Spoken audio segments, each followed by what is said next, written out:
So today's video is a little different. Today we're going to be looking at PulseFire, which is a brand new HvH cheat that is actually launching alongside this video you're watching now. I was given access to this cheat to try it out, and I got to take a look at the menu, go through it, and try it on some deathmatch servers. And it's a little different from what you'd expect for an HvH cheat. This is a duo team of devs. As you guys can see, it's Redacted and Exolium. These guys have made a cheat that's 10 euros a month all the way up to 1 year for 110 euros. And PulseFire's goal aims to enhance your gaming experience. And you can try limited offer at the moment. Hit try now. And if you do click this, you will be brought over to their Discord, as you can see, as they were doing beta stuff previously. But again, like I said, launching alongside this video, anybody can go ahead and buy it and use it. So we're going to be taking a look at it today. Some of their service options here, or service features, I should say, is that they do have cloud settings and customizations. So everything with this cheat is cloud-based except for scripting that is going to be done on your local side of your computer. I also really like this. I don't think I've seen any other cheats do this, is their Discord auth for all of your credentials, which means you don't have to give them your name. You don't have to give them your email address. You don't have to give them any of that stuff. It just uses your Discord account to authorize the loader as well as purchase the cheat, which is pretty cool.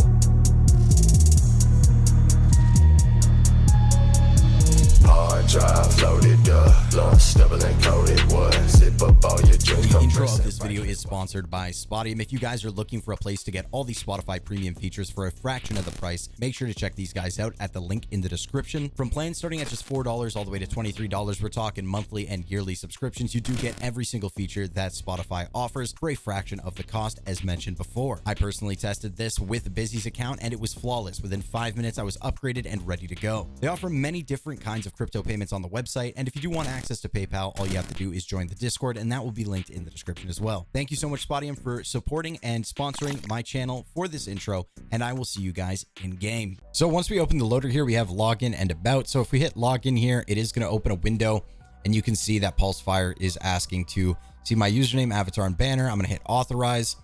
From here, it's going to go through the auth. It's going to tell you successfully auth. I do have 30 days left in my sub. Close that, and as you can see, everything on the actual loader has updated. So you can go to their Discord server. You can see how much time you have left and your update logs and all that kind of stuff. So we can hit inject PulseFire. That's going to open up CSGO and inject for you. Straight up, that easy, that simple. All right, now that we are in game, we can take a look at PulseFire. So I do have to say, I do have a couple pre-made configs that were sent to me. And if the names are all messed up, it's literally because when I launched my game, it launched in full screen and I had to change the resolution. So you will not see this issue any other time. Hopping into it, we got the menu. I'm gonna keep it a $1.50. The DPI is broken on the menu quite heavily. So he's just removed it completely from the menu. So it is just this large menu right now. He did say he was gonna change it. I do like that he had changed the user section. This used to be much bigger and all messed up, but he redid it. I literally sent him a photo. I'll show you guys on screen. I literally sent him a photo, like I said, and I was literally like, I would prefer if it looked something like this. And he literally said, I'll make that change. And within like 20 minutes, he went in there, made the change, and it's completely fixed now, which I have to say, this looks much better than what it used to look like. I don't have a photo of what it used to look like, but it was definitely, it was changed. And I'm glad that it was changed that quickly because it shows the dev really does care about his software. Moving forward in the home section, we're going to go through everything and then we'll hop into a deathmatch, check it out further. But moving into the home section here, we have the player list here. We do have our menu settings. So menu theme, personally, when I was using it earlier, I did like the very nice blue look. So we're going to keep it at the blue look. We have override menu key, debug mode, and disable shortcuts. And you can change the blur amount of how much your game blurs when you're looking at the menu to make it stick out further. So I personally don't really use this, but we can leave it on something like 36 just because it looks cooler. Going over to the rage section here, we do have enable, we have resolver, legacy, and experimental versions. The limit targets per tick. The limited value is set to 5. It can go all the way to 8. We do have target selection based on health, field of view, or distance. We have resolve roll, anti-exploit, compensate spread, silent aim, auto fire, penetrate walls, knife bot, Zeus bot.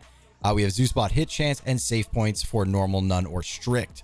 Moving on to the right side, we have our weapon selection stuff here. So we have hitboxes, multi-point, static point scale, your point scale for that, and your body point scale, auto stop modifiers such as between shots, force accuracy, early and in air. We also have auto scope here. So for your modifiers for that, it's just disable on short distance. We have our hit chance, our minimum damage visible, our minimum damage hidden, as well as our min damage override, your bind for it, and your value. Underneath exploits, we do have double tap here set up, and I do believe I am using a scout config at the moment. Moving on from rage over to the anti-aims, we do have anti-aim enable, pitch, down, 0, none, up, emotion, fake down, and fake up. And we do have the allow untrusted pitch. Again, this isn't going to matter too much if you are on a community server. We have at target, yaw offset, yaw jitter angle. We do have roll here, so we have static, jitter, and none. In fake lag, we have enable fake lag and adaptive fake lag, as well as fake lag ticks. And obviously, if you go over this, it will tell you little pop-ups of what everything does. We have desync. We have enable, LBY mode, normal, opposite, or sway. We have avoid overlap, fake desync, invert flip, and you can obviously bind that from standing, moving in air, all that kind of stuff. We have jitter movement. For leg movement, you have jitter, walk, static, and default. Slow walk, fake duck, and hide shots, and obviously these are all bindable. Moving on from anti-aim, we do have our visuals here. So we have enemies, teammates, locals, and grenades. We have dormant ESP, oof arrow size, box, name, health, override color, weapon text, glow, your flags, enable chams, invisible chams, chams overlay, and your chams material, which are just flat and textured. Very simple, very easy to understand and use. And obviously it's full RGB. Underworld, we have precipitation such as original rain, original snow, particle rainstorm, particle snow. We can turn on particle rainstorm, for example. And you can see it's actually just hitting the glass, which is very cool. It isn't actually affecting through the glass, which I just think is a cool physics thing. We have full bright, world modulate, prop modulate, your custom skybox here, sky modulate, client impacts, and in other, we have HUD modulate, hit sound, volume. We have preserve kill feed, enable third person distance plus key, and disable TP on short distance. In field of view, you can change your FOV entirely if that's what you feel like doing. There's override FOV when scoped. Your view model offsets, rolls, etc., which is nice. And then we move over to miscellaneous. Oh, well, I guess we could do grenades because that is different from team local and enemies. We have predict grenades, predict other player grenades, draw path, other player nades, draw bounces, other player nades, draw when out of FOV. And we also have, I think that's actually it. It doesn't change the right side. No. The right side's just default visuals. All right. Moving on to MISC, we have general, bunny hop, crouch in air, auto strafe, directional strafe, align strafer, circle strafer, Z strafer, unlock hidden convars. I thought this, originally I swear most cheats just say CVARs, but unlock hidden convars, unlock inventory access. You do have a buy bot here. You do have your configs on the right as well, which is nice. And then if you scroll down further, there is auto peek and all that kind of stuff. I didn't see this originally. There is fake latency, custom clan tag, jump bug, fast stop, infinite duck stamina, auto peek, and auto peek color. I didn't realize this was here before. I didn't notice. So maybe in future, he can make these a little bit easier to see, these scroll wheels or the scroll bars, because I didn't know you could scroll down when I first looked at this menu when I used it earlier. And obviously your configs.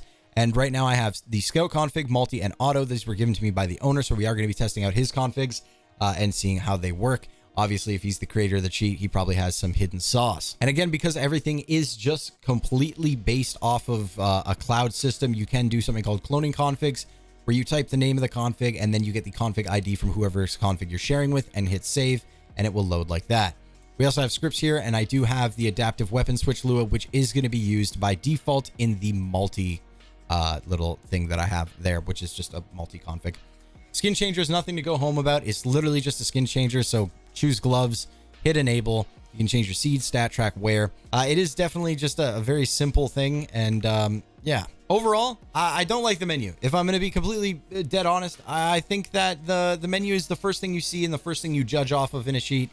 And it definitely doesn't tell you how good of a coder you are if your menu doesn't look great, because it really is two different things.